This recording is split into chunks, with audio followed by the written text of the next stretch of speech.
Bonjour à tous, bonjour à toutes, je me présente, je suis Manuela Ivano, je suis coach, thérapeute en thérapie comportementale, cognitive, émotionnelle. Je suis également consultante et formatrice en soft skills, en compétences psychosociales, prévention des risques psychosociaux et de la souffrance au travail. Et j'exerce au cabinet médical de Marly, à côté de Valenciennes, à la limite de Valenciennes.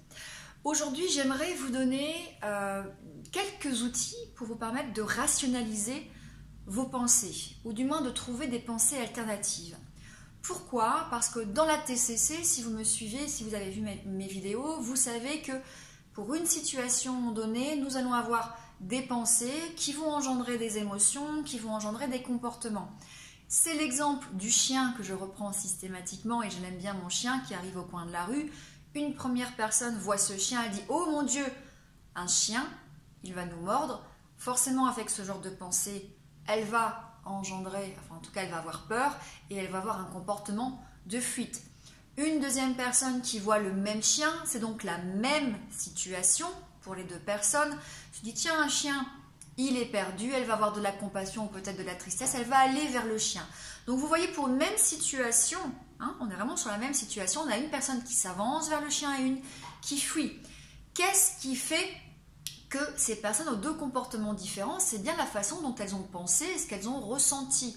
Pourquoi l'une a pensé « j'ai peur » et l'autre a pensé « mon Dieu, il est perdu », mais tout ça est lié forcément à des distorsions cognitives, des biais cognitifs et notre petit sac à dos que nous portons depuis des années avec notre vécu, nos expériences, notre éducation. Est-ce que maman avait peur des chiens? Est-ce que j'ai été mordue par un chien? Etc. etc.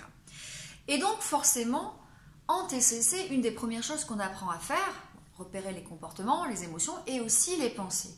Et on va donc apprendre à rationaliser les pensées, à trouver des pensées plus objectives. Alors, on va partir d'un cas précis qui est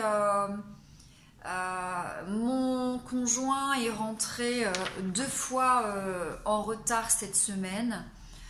C'est sûr, il me trompe. Il est en train de voir quelqu'un, voilà, il va m'abandonner, notre histoire se termine. D'accord? Ça, c'est la pensée.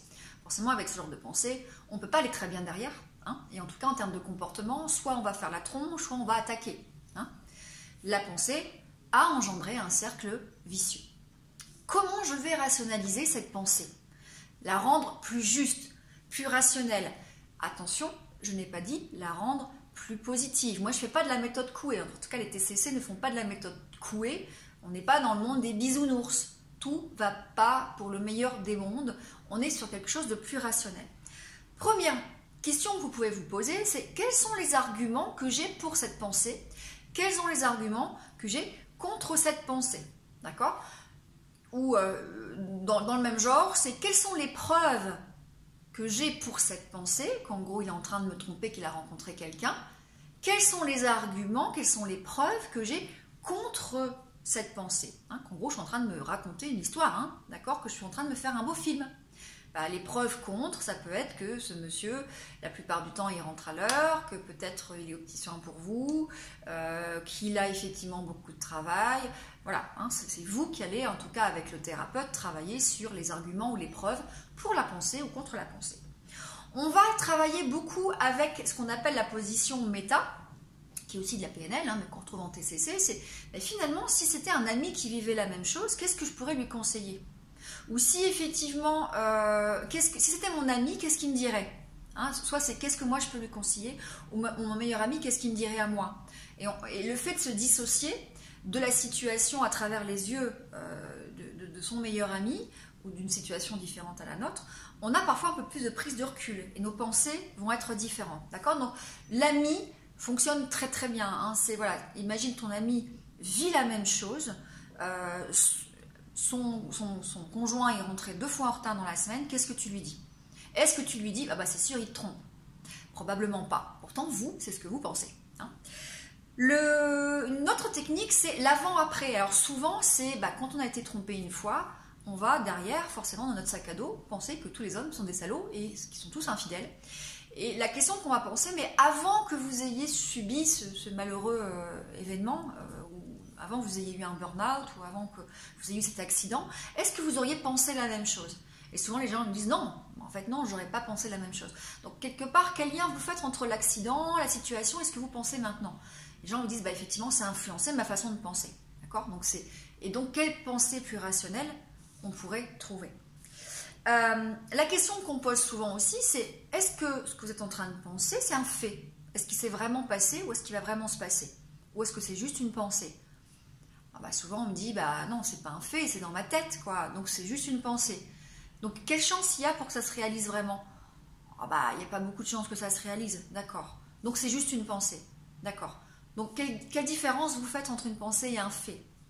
Et puis, c'est de dire, mais si c'est une pensée, est-ce que quand vous pensez cela, c'est utile pour vous? Non, c'est pas utile parce que justement, ça me provoque de la colère.